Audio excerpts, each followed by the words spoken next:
Hey guys, coming to the movie for you guys. Now, this movie reviewing, this is a movie that I've been looking forward to seeing for a while now. I definitely was very interested in it. It is really the only film coming out this April, that came out this month that really is anything big. Most of the movies coming out are either just very meh or kind of just whatever. There really aren't a lot of great movies coming out, but this is by far the biggest movie that came out this month. I finally did get a chance to see it, and that, of course, is the eighth movie in this franchise, that being The Fate of the Furious. Now, let's talk about this movie because I've had very mixed feelings about this movie. If you guys know, back in 2015, I did in fact see Furious 7, and it is still to date the only Fast and Furious movie I've seen. I watched the beginning of Fast and Furious 6. I don't know what happened. I just stopped watching it. But Furious 7 is the first, one I ever saw. And I think Furious 7 is a very well done action film.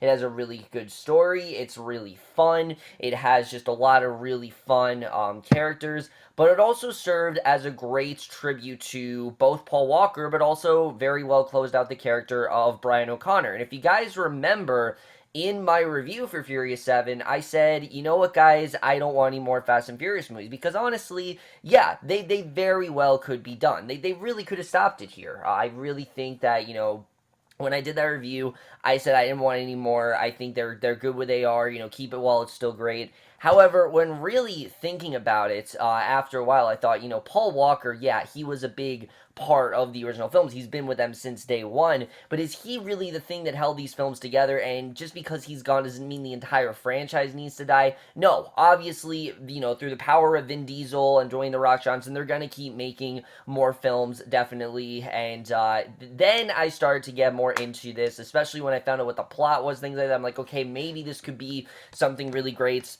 And I'm happy to say that not only did I really love Fate of the Furious, but I honestly think it is just a bit better than that of Furious 7. I really did enjoy Fate of the Furious overall. I think it's a very well done action film that is completely ridiculous and is definitely the most over the top of the bunch, but really works the best for that, and I'll get into why. But let's get to the plot of Fate of the Furious, which the plot in general to this movie is ridiculous. It really is. But it honestly is a lot more, it's a lot more well handled than I think it could have been if it was in the wrong hands. But the plot of Fate of the Furious, basically, as we know, the team is still, going on since Brian's now left in his absence, and Dom one day is approached by this woman, played by Charlize Theron, and her, Charlize Theron's character's name is Cypher, and she basically coerces him into abandoning the team and turning his back on them, and I'm not going to give the reason why she wants him to do that, but it is very well done, and he basically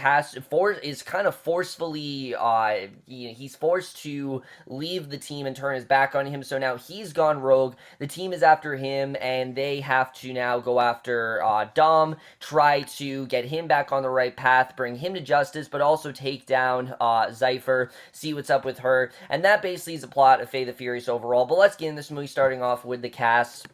Because honestly, when it comes to the Fast and Furious movies, that is the thing that really does help these films. I don't think it's the action. I don't think it's just the plot. The plot really is kind of nonsensical and is kind of just whatever. The plot is definitely a big part of this film, but the cast absolutely makes this movie. Let's talk about Vin Diesel here, because now that Paul Walker's gone, pretty much the entire film relies on his shoulders. At least most of it does. This particular film, I don't think it did, but he definitely is a much bigger part than he was. Because, Vin Diesel, Paul Walker, that was their film. Now it's really Vin Diesel who needs to, carry on that tradition. And he does a fantastic job, as always, as Dom Toretto, but Dom is a lot more compelling in this film than he's been in the other films, because yeah, Dom still has, he's still just as much of a badass, he still cares about family, but he's very conflicted with where his loyalties really lie in this film. I mean, obviously, he's not just going to turn his back on his family, but at the same time, Cypher gives him a very compelling offer, and it's kind of this proposition that he can't really refuse,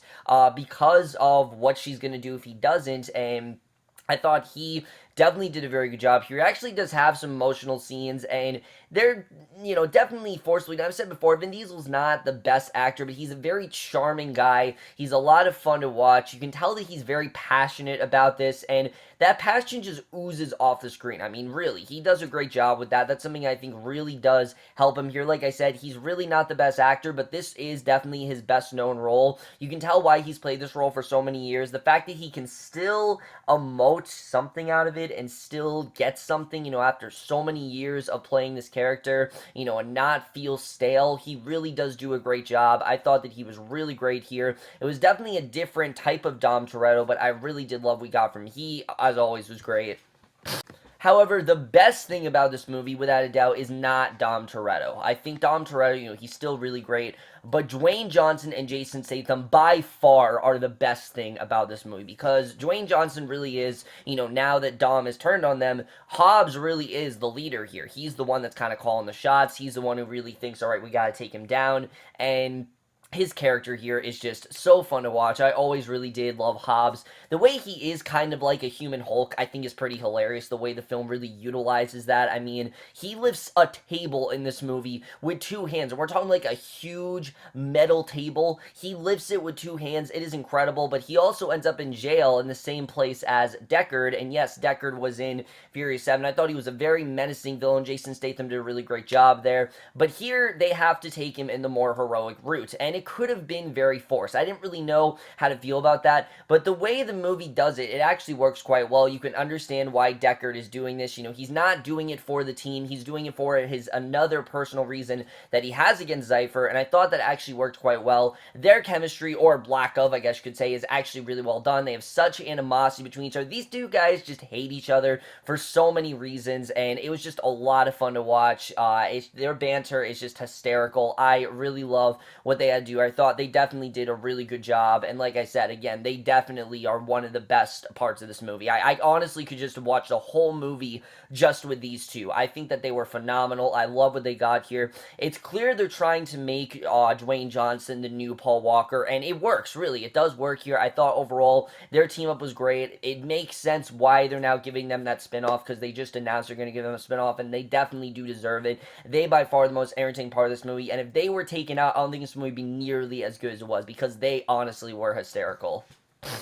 And then as far as the rest of the cast, I mean, do I really need to say they're great? You guys know the cast is great. I will admit Michelle Rodriguez is not the greatest actor. There's a lot of emotional scenes here with her as Letty. They kind of fall flat. I definitely will say that. I mean, she's good. Don't get me wrong. I don't think Michelle Rodriguez is bad, but a lot of her emotional scenes here, I just really wasn't feeling it from her, honestly. But Tyrese Gibson, once again, Roman, the character, he stole the show in the 7th movie, and he steals a lot of the show here. There's nothing that exactly tops what he did in Furious 7, but he has just as many funny scenes. He has a hilarious subplot going on, and especially stuff towards the 3rd act. He was absolutely hysterical. I really love the character Roman. I think he's just a lot of fun, and he definitely does make this, a lot of this franchise. I mean, there's just so many fun directions that go with him. He's kind of like he's screaming a lot. He's just very much a cartoony, and it works, really. I think he was just a lot of fun here.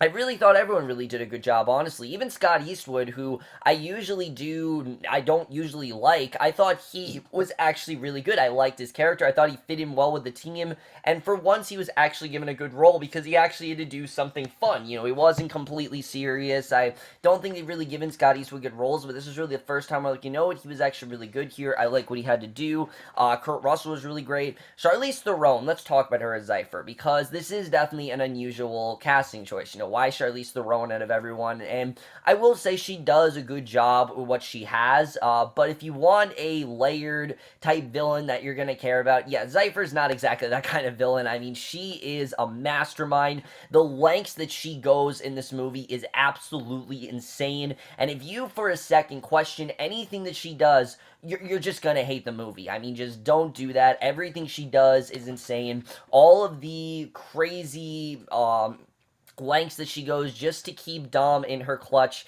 is insane. I really did think she did a good job as this character, but she's not exactly the most developed villain, I definitely will say that, and I think Deckard was a lot more entertaining in the last one. I definitely will say that, but everyone really did a good job. I don't really think anyone was bad here. Everyone really was really great, and as a whole, the cast really, again, after so many films, you can still tell they're having a great time making this film, and that's why these films are made, because the cast is so much fun, and because that we have just as much fun watching them in turn. So now let's get to the directing and the writing, because the directing here is very interesting. It's directed by F. Gary Gray, who I believe this is his first time directing a Fast and Furious film, but he honestly was the right choice for this kind of film, because this is a heist film, and F. Gary Gray is very well known for making those kind of films. I think he did a really good job with directing this, because honestly, this movie is a character story. It very much does focus a lot on the characters, and yeah, it's not exactly taken in the most serious manner, but it is very focused on the characters and their bond as family, and I think the way he told that story was actually very well done. I thought that was something he did really well. But I also love, of course, he found a way to implement humor. He had the dramatic stuff in there. He had a couple scenes about them going on and on about family. I mean, that stuff, that you need that stuff. That's the kind of stuff you need in a Fast and Furious movie. That's the reasons why we go to these movies, for that kind of stuff. But the humor here is so on point. I was laughing so frequently throughout this movie. There were just so many funny scenes going on here. So much great banter. And just so many ridiculous situations, which let's get to the screenplay, because wow, I mean, if you guys thought the flying cars are crazy in the 7-1, oh, you've seen nothing yet. I mean, this is by far the most nonsensical, the most ridiculous, and the most over the top. I mean, they gave everything they got here, and they just went balls to the wall with the action. Honestly, it really paid off. I mean, the story here is insane. It really is. And yeah, I know you're asking me, why does Dom Toretto turn his back on family?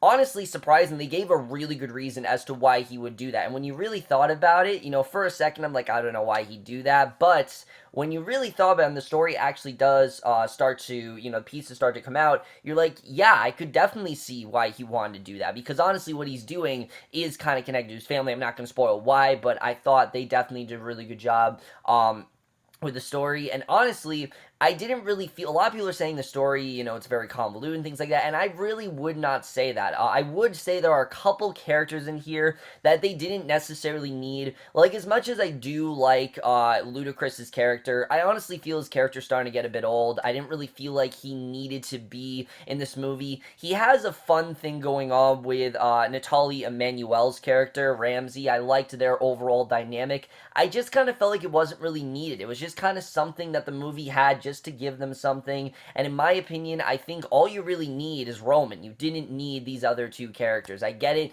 that, the friendship between those two is one of the, was one of the funniest parts of Furious 7, but here, I just didn't really think he needed to be there. He felt kind of out of place, honestly, and I just feel like after a while, this team is getting really big. There are a lot of members here. There's a lot of characters to focus on, and the movie definitely does do a good job with trying to balance them all out. I just feel there are a few that they just could cut. I don't really need Ramsey, and I don't really need Ludacris's character anymore. I just don't really need them there. I don't really think they're necessary. But other than that, though, the story is honestly very well presented. I thought they did a good job with the emotional stuff, surprisingly.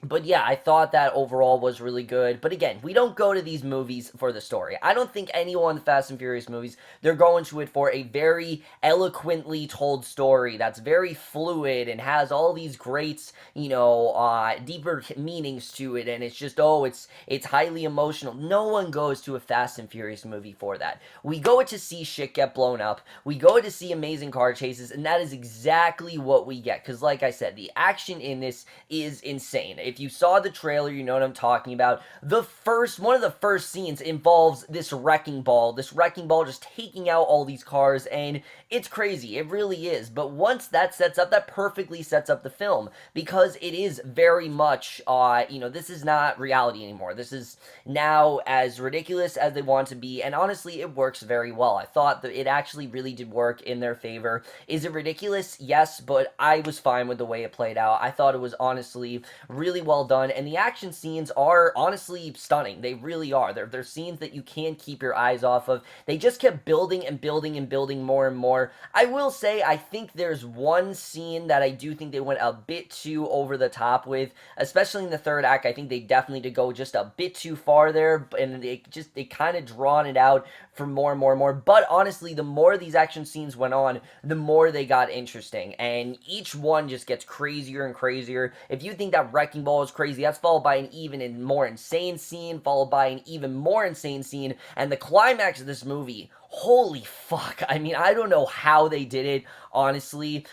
Everyone must be really good drivers. I know obviously they're stunt doubles, but holy shit, they must be good drivers, because what they have to do here is just insane. I don't know how they did it the way they did, but the action here is truly great. I thought the action was very well done. They really did up the ante in every way possible, and for a film like this, it honestly really does benefit them. I think definitely the action was really well done, and I really did like the way all of it was choreographed. All that stuff was great, and again, they found a way to incorporate humor in there, which I thought worked really well, especially with Jason Statham. There is some really awesome stuff he gets to do in the third act of this movie that I will not spoil, because it truly is badass, and it was one of the best parts of the movie. I loved what he had to do here. I just thought all the action was so well filmed, and again, you know, in a lesser film, I would say, oh, this is stupid, it's bullshit, they're just going too over the top, but that's what you want in this series. You want them to just go all out, or else it's not going to work. You know, there's a rule: give it your all, you know, go big or go home,